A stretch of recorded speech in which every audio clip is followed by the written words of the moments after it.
O Pastorzinho e o Lobo? Então, uma coisa parecida aconteceu comigo. Uma vez na escola eu estava muito cansada e queria ir embora, mas não podia sair na hora que eu quisesse, é claro. Então eu tive que inventar uma desculpa. Eu fingi que estava com dor de barriga e depois de passar pela sala da enfermagem, onde minhas habilidades teatrais brilharam, eu fiquei livre para ir para casa. Eu fiquei maravilhada com o quão fácil tinha sido enganar os professores. Dentro de pouco tempo, eu estava usando esses truques regularmente. Às vezes eu inventava uma história elaborada, dizendo que não podia fazer o dever de casa ou prova porque tinha machucado a mão. E como uma verdadeira mestre dos disfarces, eu enfaixava minha mão direitinho. Outras vezes eu saía da escola dizendo que tinha esquecido minhas chaves ou que tinha consulta marcada com o médico. E sim, eu cheguei ao ponto de forjar documentos para dar aos professores como prova de que eu realmente tinha ido ao médico. Geralmente eu ia para casa ou para casa da minha avó, pois ela me dava umas comidas que só as avós sabem fazer. Eu adorava minha avó, pois nós éramos muito parecidas. Nós duas tínhamos um senso de humor sombrio e um espírito aventureiro, então ela sempre ria quando eu contava para ela como tinha fugido da escola, embora ela dissesse também que eu não deveria fazer isso com muita frequência. Hoje eu morro de vergonha disso, mas uma vez eu realmente queria ver um filme que estava em cartaz, e à noite os cinemas ficavam muito cheios, então eu menti e disse que a minha avó tinha morrido e que eu precisava ir ao funeral para que a professora me deixasse sair. Você pode perguntar por que eu fiz isso. E, bem, é porque todos os meus truques já não estavam funcionando mais. Veja bem, um dia eu tive que fazer uma apresentação e eu não estava pronta. Então eu fiz o que sabia fazer de melhor, enrolei um cachecol no pescoço e fingi que tinha perdido a voz. E eu fiz isso muitos dias antes da apresentação, para que todos acreditassem em mim. Eu enganei até os meus colegas de classe, então ninguém suspeitou de nada. Eu fui pega por acidente. Um dos meus colegas estava sentado em uma cadeira barulhenta, então ele a trocou por uma melhor. Mas ele acabou colocando ela em cima do meu pé sem querer, e eu gritei. Todos, inclusive a professora, olharam para mim chocados. A única coisa que eu consegui dizer foi: "Uau, que milagre! Minha voz voltou!" Nem é preciso dizer que os professores não acreditaram mais em mim depois disso, então eu tive que parar. Uma prova muito importante estava se aproximando e eu estava estudando para ela.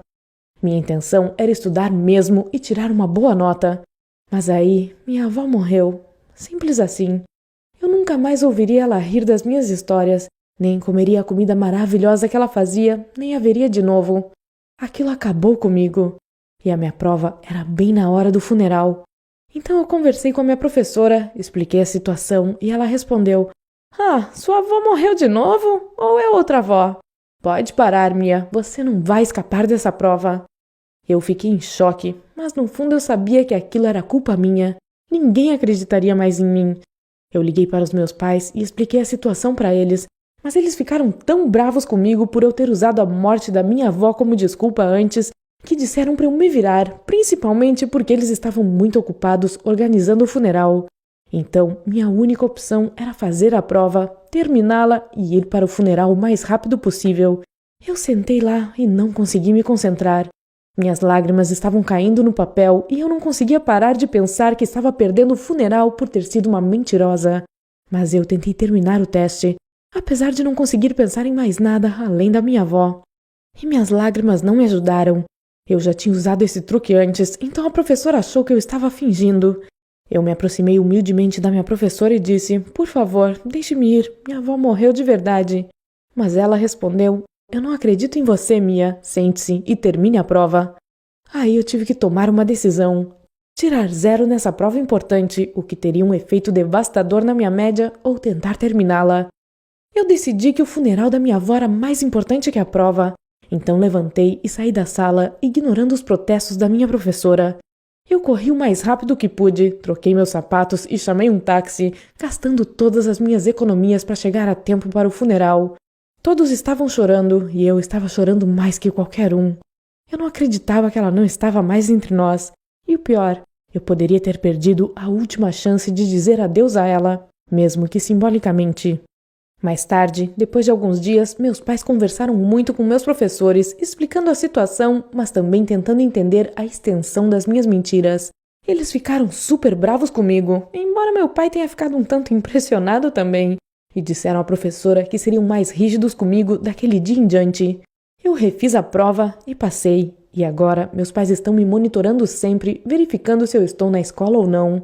Tudo isso foi muito bobo, mas eu acredito que a minha avó estava me olhando lá do céu e rindo por eu ter finalmente me encrencado.